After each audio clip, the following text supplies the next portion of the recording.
All right. Well, welcome to nonprofit Ignite. We all have a passion for volunteerism. That's why we're here, right?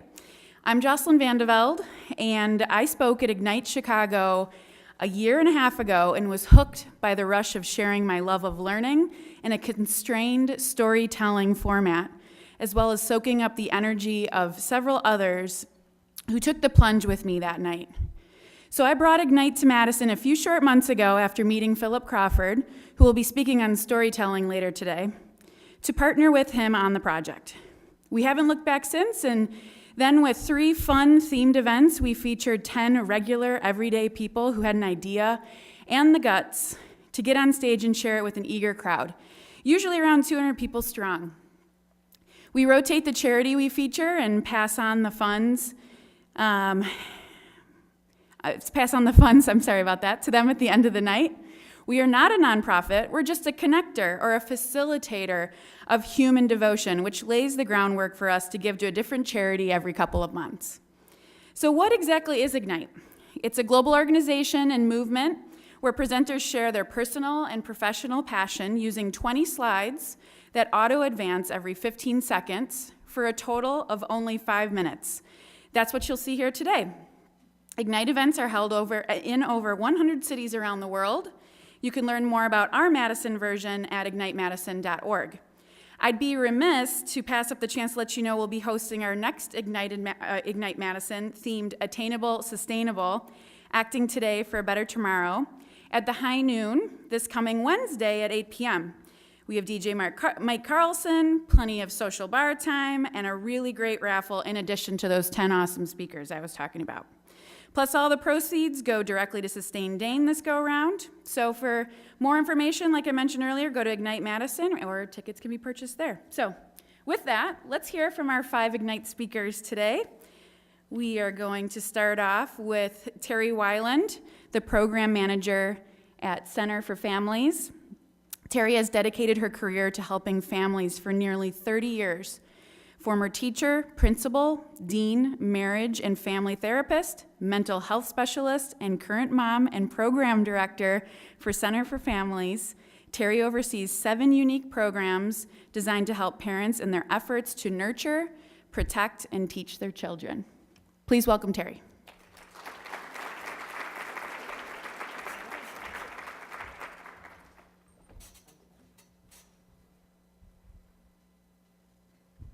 Hello, I'm Terry Weiland, and I am here to share with you 2 success stories that were made possible by 4 local nonprofit agencies merging. Back in 2008, when the economy started to take a dive, the 4 agencies, Family Enhancement, the Exchange Center for the Prevention of Child Abuse, the Respite Center, and Family Centers, got together to look at what was happening in our community. We knew that community needs were rising due to the economy, and that our agencies weren't expanding. Funds weren't there, our administrative costs were really high. We had small agencies, some of them were under 10 employees, some were a little larger. We knew we needed a solution to that in order to meet the community needs. So with the support of our boards and the directors of the 4 agencies and our funders, in 2011, Center for Families was born. During that time, we had lots of struggles, tribulations, excitement. It was a big deal. It's hard work to merge. 4 different agencies with different missions coming together. But we were able to combine all of our programs into a fabulous organization I'm very proud to be part of. And I'm going to share with you now 2 success stories. The first story that I'm going to share with you is about Lisa and her 2 daughters, Sabrina and Katie. This was prior to our merger, the Exchange Center received a referral from Meriter Hospital saying there was a baby there under a month old that was failure to thrive. So our Welcome Baby program got in there, opened the case, used our Parents as Teachers curriculum, and worked with the family. And very shortly after starting to work with them, we realized that the home visitor that went in weekly realized that the baby wasn't tracking. So she came to me and we made some referrals to the community, to doctors. We found out that she had a vision impairment. She was blind. Right at the same time, Center for Families merged. This family could not have received the comprehensive services that they've received from us and continue to receive without our collaboration. This family was able to receive, they're able to attend our play and learn groups, which allows Katie to socialize with children who are developing typically. It allows her mom to have interaction with other parents and receive parent education. They were also able to receive respite services. Raising a child with special needs is hard work. Being able to have a break is really, really important. The other program that they were able to be part of is our PACT program, which is Parents and Children Together. And that program allows us to serve that family until Katie is 18 years old. And most importantly, all of our hard work in our merger, we were able to expand in a time that agencies weren't expanding. We received funding to start the Parent-Child Home Program, which is a school readiness program. Katie was able to participate in that. She graduated in June from that and is now a 4-year-old in 4K in Madison Public Schools. And again, we will continue to serve that family in many ways due to our merger. The next family I want to share with you is Stacy and her daughter Alexis. Stacy was a young mom living with her mom, so they co-parented Alexis. They were also part of the Exchange Center prior to our merger.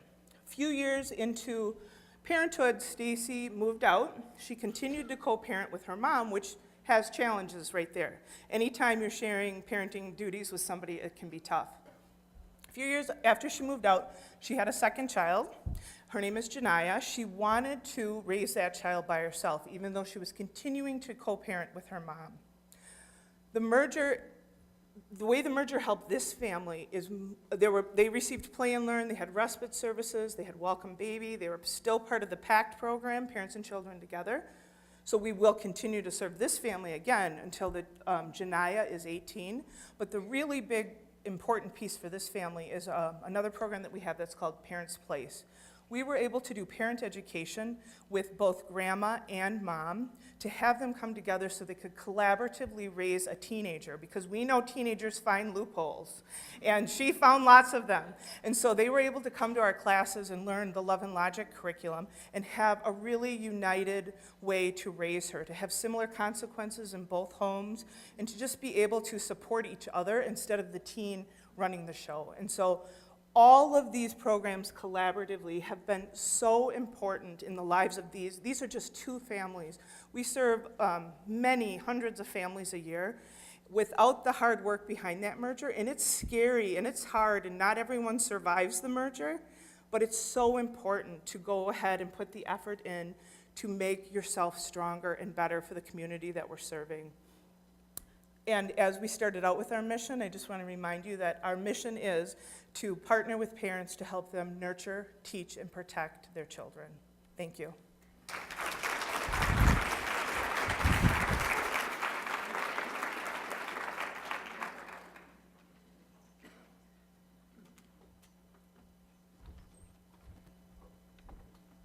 Thank you, Terry. Our next speaker is Dana Berry, founder and director of Heartland Farm Sanctuary. Dana Berry is founder and director of Heartland Farm Sanctuary, as I just said. She received her MBA and master's degree in counseling from the University of Wisconsin, and in 2010 opened the doors of the state's first farm animal shelter. Every day, Dana witnesses the power of animals and people to heal each other. Welcome, Dana.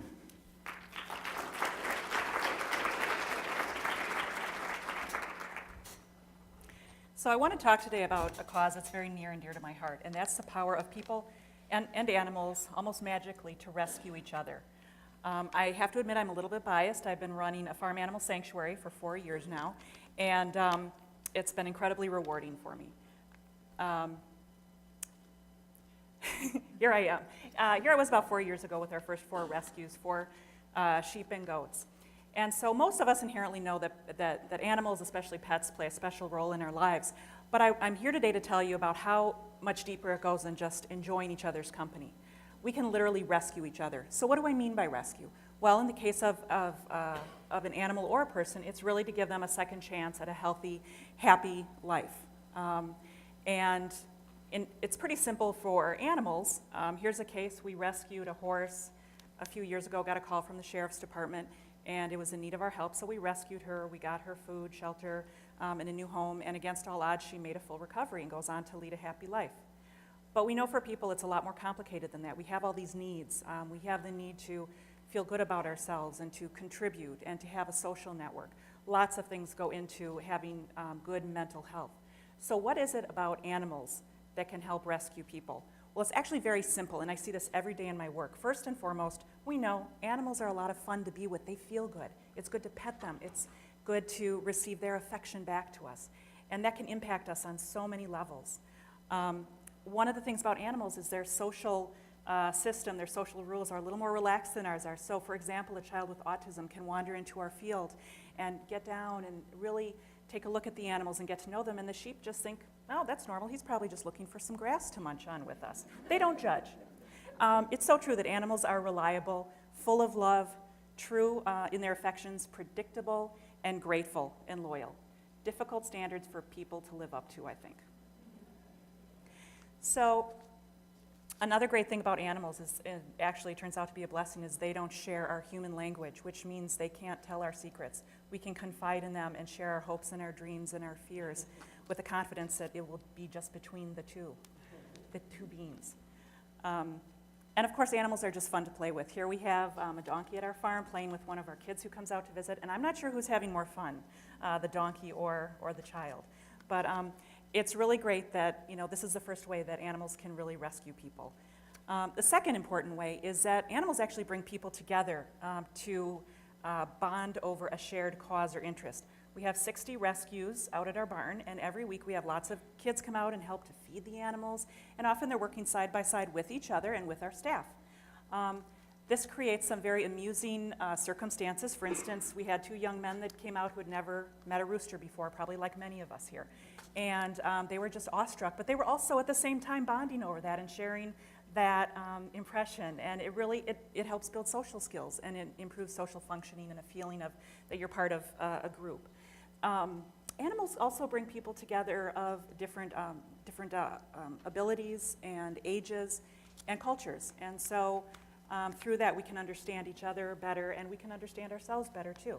So 1, animals make us feel great. Number 2, animals bring us together for healing. The third way that they rescue people is by far, I think, the most powerful, and the reason why I started Heartland. When you take a child who has been hurt in some way and put them to work caring for another being who has been hurt, who shares a similar story, that's incredibly powerful, and it gives a child a chance to rewrite their future.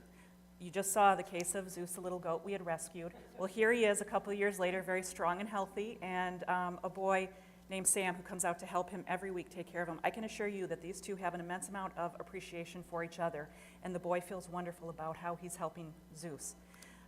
Here he is feeding our pigs.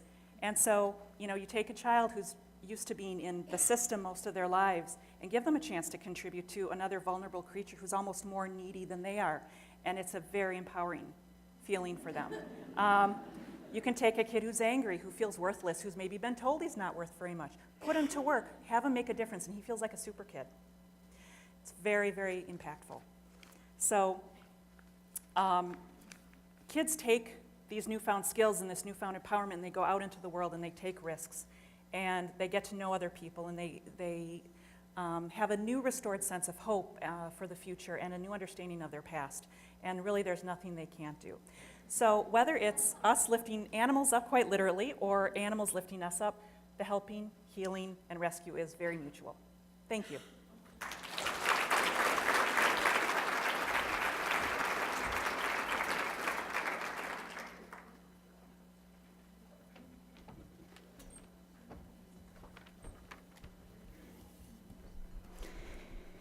Ben Sensen is the Executive Director of BadgerBOTS.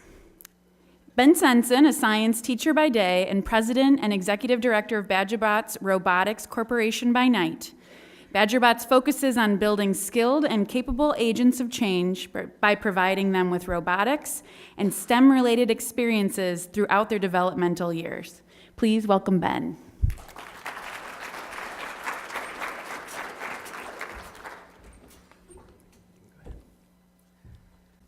Let's make that mild-mannered science teacher by day, master teacher and trainer by summer. But the thing I get recognized the most out in the community is, Mom, it's the robot guy.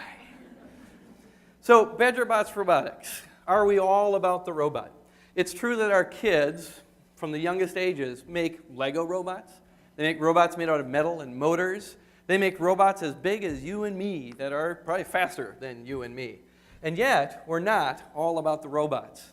So what are we using that technology for? What are the robots there for? What are all of our STEM-related programs there for? They're really, to us, just a lure to get kids into our program. Because actually, our primary focus is to do something completely different. What we want to do is shift the way kids think about themselves from being a very small piece of a really big world to instead thinking of themselves as being the biggest gear, the agent of change, the cause of a future that is actually better than the one we found today. Now, if we're going to do that, what we're going to do is make it so kids recognize problems in the world and that the problems they see are valid problems in the world and that they have the capability of finding solutions for those problems, maybe through testing or thinking, collaborating, finding partners, but they actually can go out and change the way things work. All right, so now we got to think about programs. We have to develop a way to engage them to develop their knowledge, their skills, and their abilities.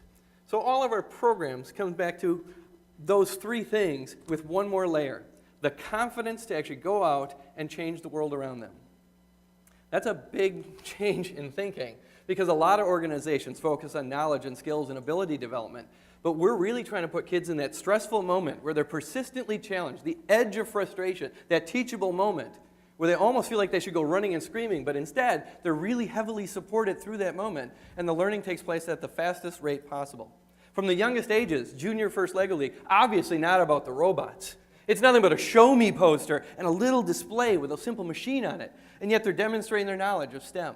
By 4th to 9th grade in First Lego League, it shifts, and it's a lot more about the robot. All afternoon, you'll see robots scurrying around a complex field in 2.5 minutes scoring points. But in the morning, they're actually doing judging on research projects, changing something real in the world, and technical knowledge, and core values like gracious professionalism and cooperation.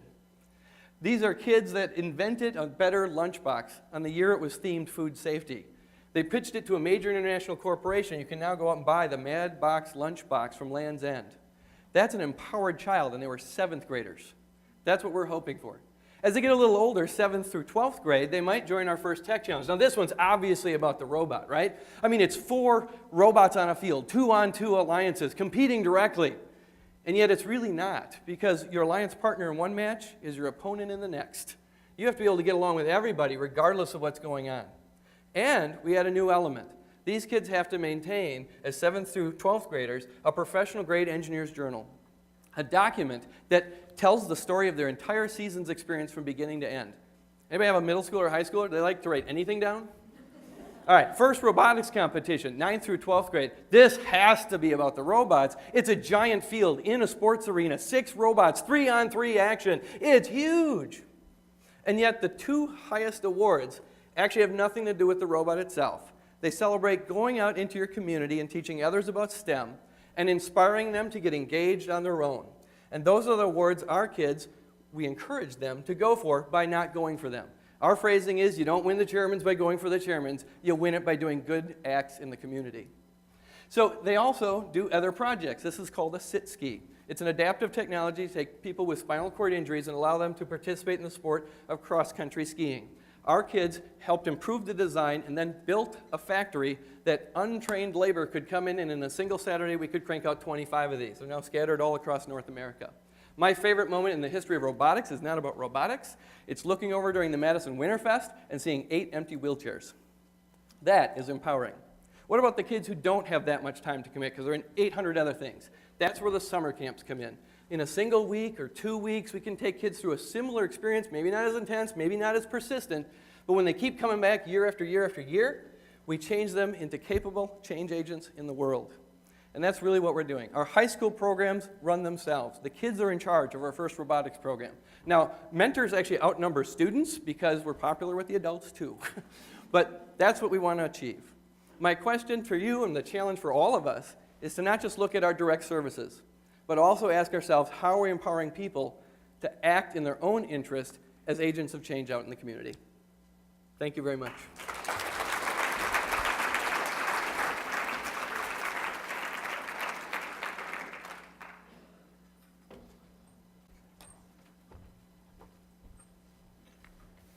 right, only 2 more to go. How about this is how you do fast storytelling. So our next speaker is Sherry Farha. Sherry has managed the Mom Distribution Center, that is Middleton Outreach Ministry, for over 5 years and was instrumental in creating greater access to the food pantry for those in need. She has a background in corporate communications and ran her own small business before joining Mom. Sherry grew her first tomato in the Mom Food Pantry garden. Good work. Thanks. Good. Thank you. Hi, everyone. This is going to be the first time I've ever spoken 5 minutes about something I feel very passionate about. So she said, with the slide in, you're done. So don't start yet. Anyway, I want to talk to you.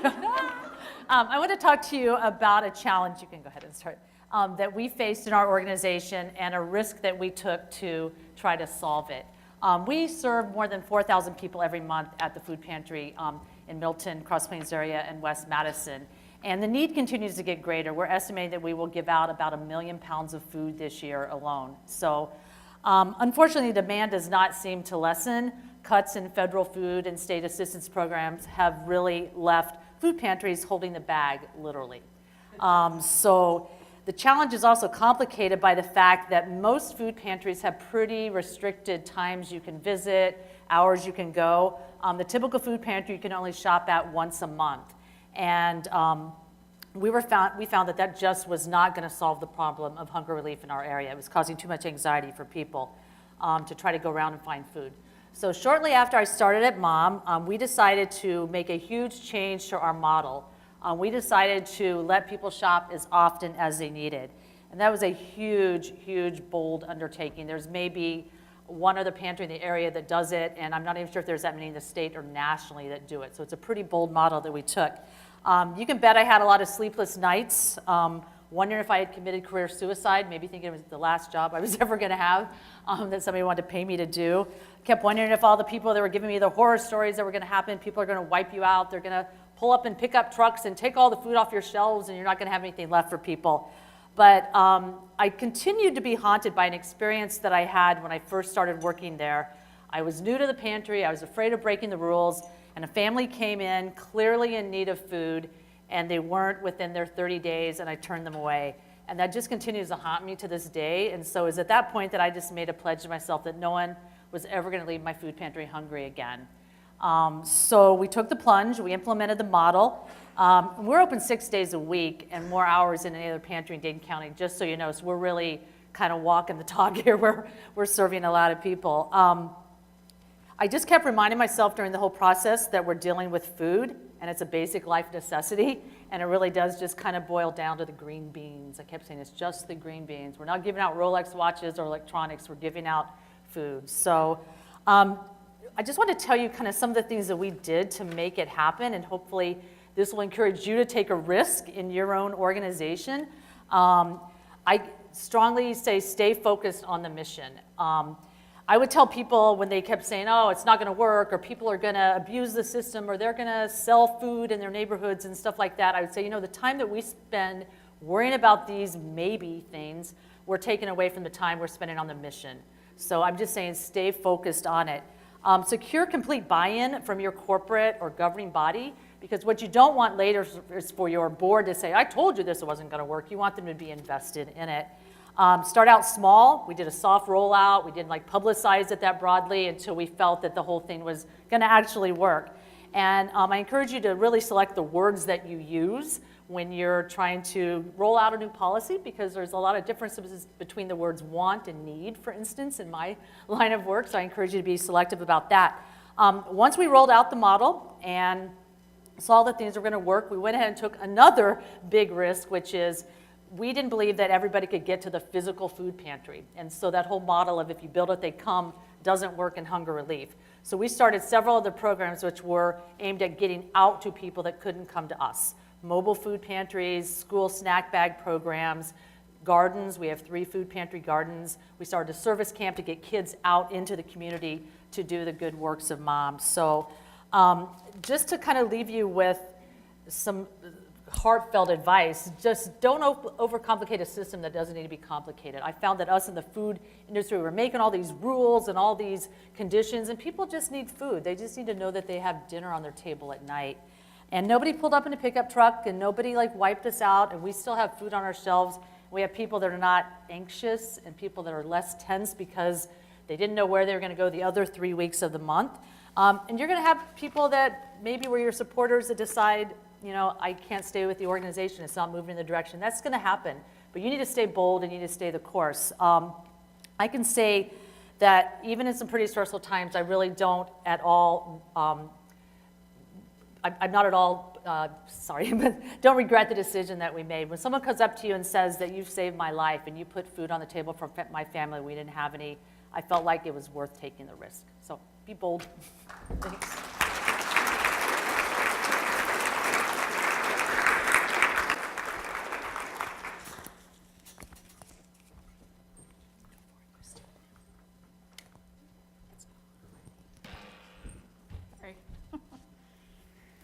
Okay, Christine Thompson is up next.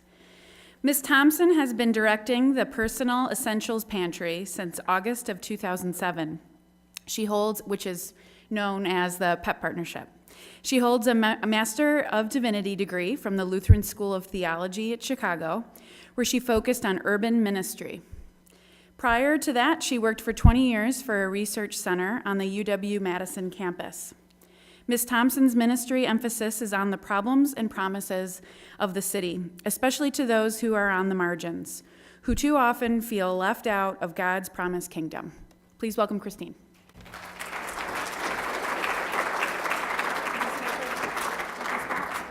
A little bit. I don't want to kick her. My apologies for having to sit this afternoon. I overextended myself Monday, Tuesday, Wednesday, and now I'm paying the price. I either sit down or I fall down. I figured sitting down would be best. So I'm the executive director of PEP Partnership Incorporated, which began as a very modest program at Zion Lutheran Church back actually in 2006, dealing with the stuff that everybody needs but nobody remembers. It's the stuff we use every day: toilet paper, toothbrush, toothpaste, deodorant, the non-glamorous stuff that nobody really thinks of, we all use, but none of us really consider until suddenly it isn't there. And we're kind of wondering who forgot to fill the toilet roll spindle. It goes, as I say, unnoticed. I don't spend my time looking through the Paris catalogs for the latest fashions in toilet paper, but it makes up a surprisingly large percentage of our weekly grocery bill. If you look at the federal statistics carefully enough, you'll discover that somewhere between 25 and 35% of our average weekly bill goes to the stuff we don't think about, unless, of course, you're the one buying it. And we don't actually have a toilet paper fairy who wanders around and fills up the toilet paper spindle. It would be nice. Nor is this stuff covered by food stamps, as Sherry can attest. We tend to assume it is because food stamps, after all, get spent at the grocery store, so food stamps must cover groceries. But food stamps only cover food. Food pantries have historically done a great job of trying to address this need, but their primary focus is, as it should be, on food. So what they tend to have is kind of few and far between, and usually it's what I call a shotgun approach, where the guest is told, okay, you can choose 3 of the products on this shelf, and you have to plan your weekly routine with whatever they happen to have that week. We decided that there must be a better way. So actually in 2008, we started using a computerized system to control our distribution, recognizing that the manual system was driving us nuts. We've now expanded. It's a group of 6 of us, 5 of us in Dane County and 1 in Watertown, just across the county line, all of us linked and using that same database program, so that our guests can visit any of those pantries, regardless of zip code, address, anything else, If they're registered with one, they're registered with all. They don't have to go through the same process all over again. They're automatically there. The information we collect includes, it's crucial, date of birth and gender for every member of every household, because the system that we're using distributes products on the basis of the household's needs and the product lifespan. We don't dispense razors to 4-year-olds. We're funny that way. We don't give out feminine hygiene products to single adult males. We also notice that toothpaste, for instance, lasts longer than shampoo, which lasts longer than dish soap, which lasts longer than toilet paper. So every time the guest comes in, they get a customized shopping list that reflects their household composition and their shopping history, so that all of the agencies in the network with us know that they're not at risk for being double dipped, so that somebody goes to our pantry on Thursday and then goes somewhere else on Friday and gets the same stuff. It's again stuff we don't think about, but it's crucial to every aspect of modern life, of any life, really. You can't get a job if you can't clean yourself up. You don't do well in school if you reek of poverty. You gotta have this stuff. As we all know from our own routines, until somebody forgets to fill up the toilet paper spindle. So, until and unless the toilet paper fairy comes out of retirement, we're going to be continuing to spread our system to get other pantries involved. We're talking to a few in Madison right now. We hope to expand by another 3 or 4 yet this year. We'll continue to be the Pet Partnership Alliance. We're very loosely connected, but very cooperatively connected. And a final note of triumph that surprised us this year, as of September 2nd, we are now in partnership with an agency in Buffalo, New York. So we're looking forward to spreading this nationally as well as regionally. Thanks very much for your time and attention.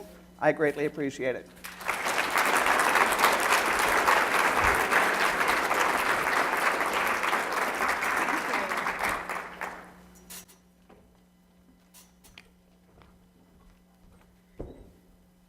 Well, that's it. 5 stories, 5 minutes each. Thank you so much to our speakers. I thought they were fantastic. Trust me, timed, constrained storytelling is super difficult. I mean, we're all probably pretty accustomed to speaking in front of people, but when you have to do this, like just 5 minutes before I got started, Sherry was like, I still don't think I can do it. Can I have just 30 more seconds? So also thank you to Madison Nonprofit Day for inviting Ignite Madison to participate. We really appreciate it. We hope you enjoyed learning so much in such little time. If you'd like to try your hand at this style of storytelling, please, by all means, steal it. Bring it back to your nonprofit. Give it a whirl. We totally are here to help if you need any advice or input. Again, Philip's speaking, I think 4:45 about storytelling along with Darren. I'm not sure exactly what Darren's exact topic is, but I know it's on storytelling as well. We hope to see you Wednesday at the next Ignite Madison, which is at the High Noon Saloon. And also, just as a side note, the next Ignite in January or February, we haven't decided on a date yet, is going to be themed around volunteerism. So if you would like to try it, feel free to apply at our website and give it a shot at the High Noon Saloon. So everyone have a great afternoon, and thank you for coming.